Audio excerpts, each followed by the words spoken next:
Good morning, students. Today we will continue discussing the characters in the play The Tempest. Let's discuss the objectives first, children. By the end of this session, you will be able to understand the brave and honorable character of Ferdinand. Children, you will also be able to understand the cruel and deceitful character of Sebastian. You will be able to understand the villainy and repentance of Alonso. Now children, let's start with the first character. The character is Ferdinand. Ferdinand is the hero of the romantic plot in the story. He produces a good impression on us right from the beginning. So children, he is the hero of the play, and from the beginning only he has produced a good impression on us. Now see, the first point under his character is his courage and strength. During the shipwreck, Ferdinand shows courage and presence of mind. He braves the fury of waves. He undergoes the hardships imposed upon him by Prospero and shows himself as a fearless and courageous man. So children, during the shipwreck, we'll find Ferdinand, he has shown us the courage and his presence of mind. He has bravely fought with the fury of waves. And children, he bears the hardships imposed upon him by Prospero, and he proves himself to be a fearless and courageous man. Prospero says that Ferdinand has acquired Miranda by worthily passing the test to which he was subjected. So children, Prospero also says that this Ferdinand has obtained Miranda by successfully passing the test which was imposed on him by Prospero. Now children, next heading under his character is his love for his father. Ferdinand loved his father and was much attached to him. He has been gloomy, grieving over the supposed loss of his father. So children, Ferdinand, he loved his father a lot and he was very much attached to him. He has been sad over the supposed loss of his father. He says that since he saw the shipwrecked, his eyes have not been at ebb. Means since he saw the shipwrecked, the tears from his eyes could not stop. Prospero speaks of him as something stained with grief. So Prospero speaks of him, calls him that he's like something which is stained with grief, with sadness. When he meets his father, he experiences a thrill of joy and kneels before him with a son's devotion. And children, the time when he meets his father, he is overjoyed and he kneels before him with a son's devotion. Means he kneels before him in order to show his devotion towards his father. Now next is, children, his love for Miranda. He is deeply in love with Miranda. He falls in love with her at the first sight. He says that if he can have a glimpse of her, it would compensate him for all his hard work to which Prospero is subjecting him. So children, he is deeply in love with her, and at first sight he falls in love with her, and he even says that the kind of hard work which he is doing, and if he'll see Miranda, then the sight of Miranda will compensate all the hard work which he has done. He says that he has come in contact with many ladies possessing several qualities, but he always found some flaw in each of them.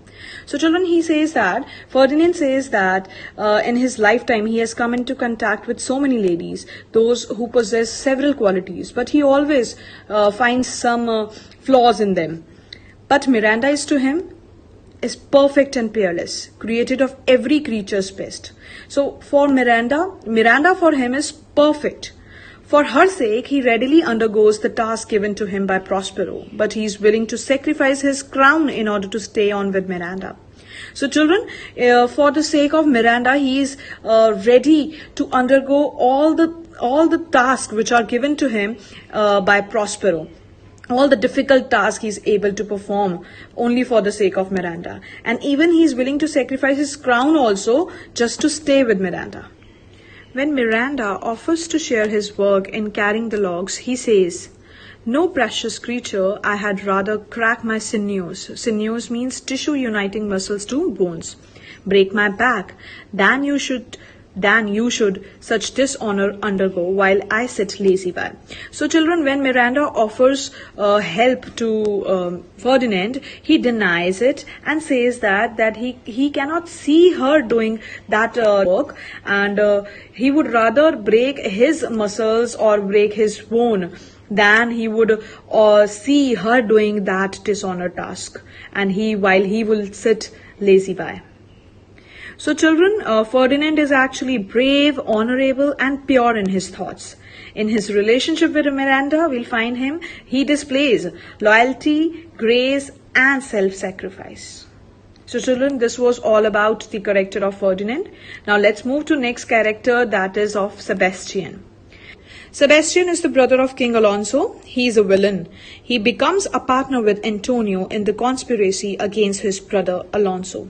So children, he is actually the brother of King Alonso, King of Naples, and he is a villain, we can say, and he becomes partner with Antonio when they plot against his brother Alonso.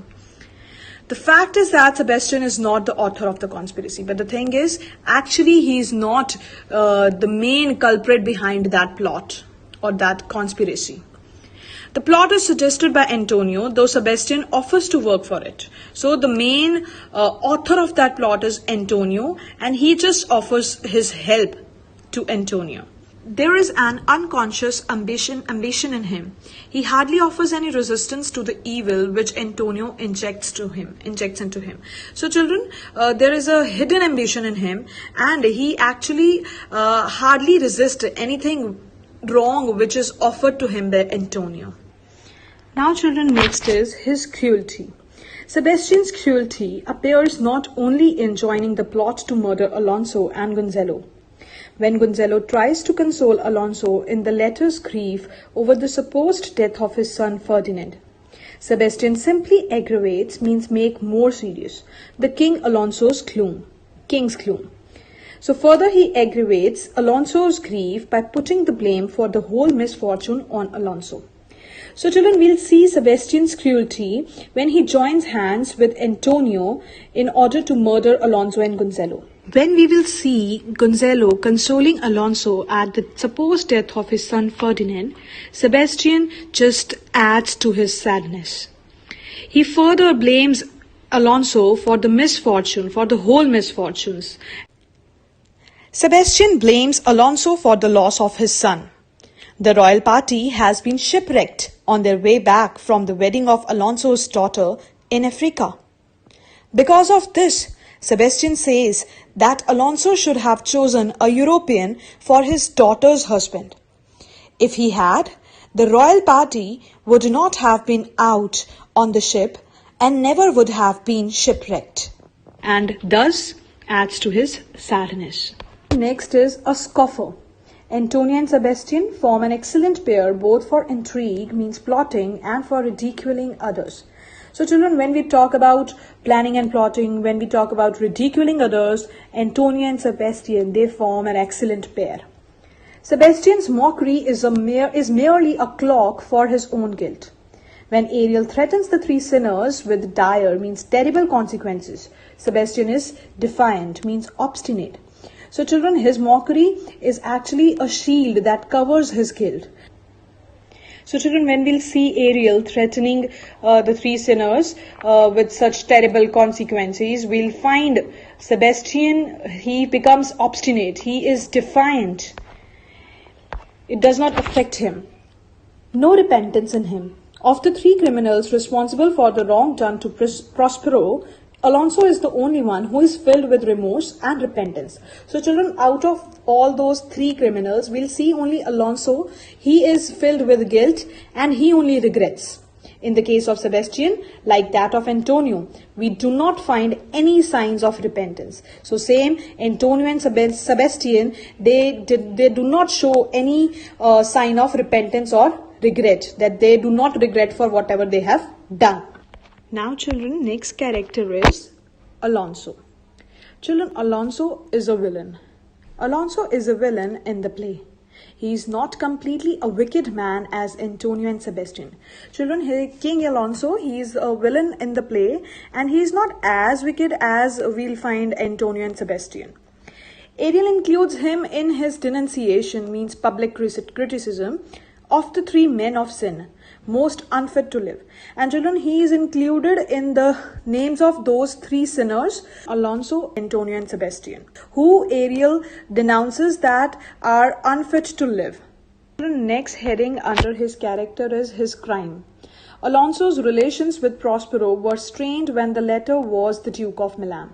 So children, will see that they both, Alonso and Prospero, they were not in good terms when Prospero was the Duke of Milan.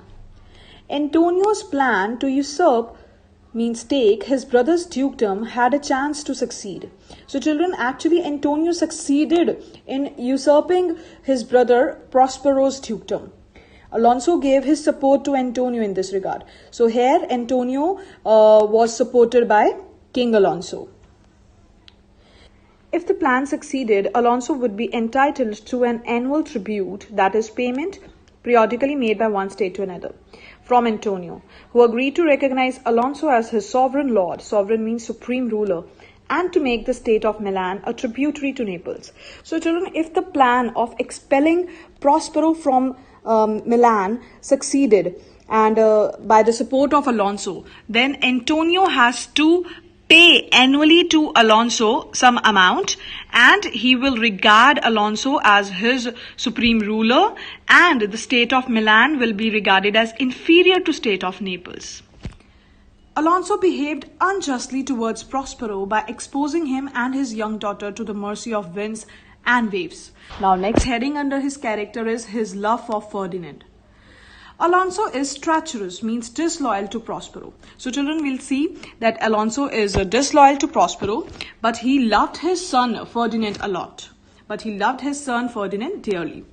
When he thinks his son to have been perished in the shipwreck, he is inconsolable. So children, when he finds that his son is dead in the shipwreck, then he gets very upset. He is inconsolable. He wanders about the island in search of him, but he is not found. So he roams here and there in order to find his son Ferdinand, but all in vain. Subsequently, on finding his son alive, he is exceedingly happy. And the time when he finds his son, he gets very happy. Now children, next heading under his character is his repentance. Alonso is not as bad as Antonio. Antonio and Sebastian are unscrupulous, means unethical. Alonso becomes a rogue, means dishonest person under the pressure of the circumstances, while their other two are radically, means extremely rogues. So children, so we'll see that Alonso is not as bad as Antonio, because they both, Antonio and Sebastian, both are unethical, and he becomes dishonest at the time of circumstances, at the time under the pressure of circumstances, while the other two, they are extremely rogues. That is the reason why Alonso's conscience is quickly awakened when Ariel accuses him of villainy. So children, this is the reason that the time when Ariel accuses him of his sins, he repents quickly.